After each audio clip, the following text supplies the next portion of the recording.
பிப்ரவரி 28ஆம் தேதி அணு ஆயுதங்களை வைத்திருப்பதாக கூறி அமெரிக்கா, இஸ்ரேல் நாடுகள் ஈரான் மீது போர் தொடுத்தன.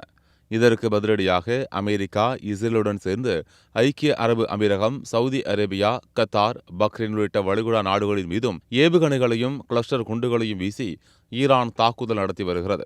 Ayatollah Ali Khamenei, Ali Larijani என தங்களது முக்கிய தலைவர்களை அடுத்தடுத்து இழந்தாலும் ஈரான் அசராமல் பதில் தாக்குதல் நடத்தி வருகிறது. இந்த போரில் ரஷ்யா, சீனா, பிரான்ஸ், வடகொரியா ஆகிய நாடுகள் ஈரானுக்கு தங்களது பகிரங்க ஆதரவை தெரிவித்து வருகிறது. முறையான கடற்படை, வான்படை இல்லாத ஒரு நாடு வல்லரசு நாடுகளுக்கு எதிராக சண்டை செய்து வருவது சர்வதேச அரசுகளில் உற்று கவனிக்கப்படும் விஷயமாக மாறியிருக்கிறது. இந்த நிலையில் ஐரோப்பிய நாடான சுவிட்சர்லாந்து அமெரிக்காவுக்கு ஆயுதங்கள் ஏற்றுமதி செய்ய முடியாது என அறிவித்து பரபரப்பை கிளப்பியுள்ளது.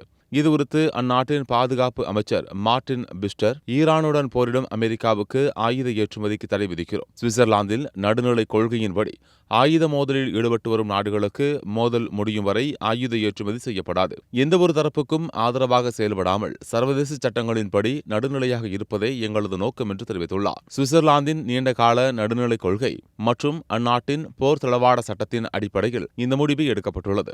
கடந்த வாரம் அமெரிக்க போர் விமானங்கள் சுவிட்சர்லாந்து வான்பரப்பை பயன்படுத்த கோரிய 2 விண்ணப்பங்களை சுவிட்சர்லாந்து அரசு நிராகரித்திருந்தது. அதன் தொடர்ச்சியாக தற்போது இந்த ஆயுத தடையும் விதிக்கப்பட்டுள்ளது குறிப்பிடத்தக்கது.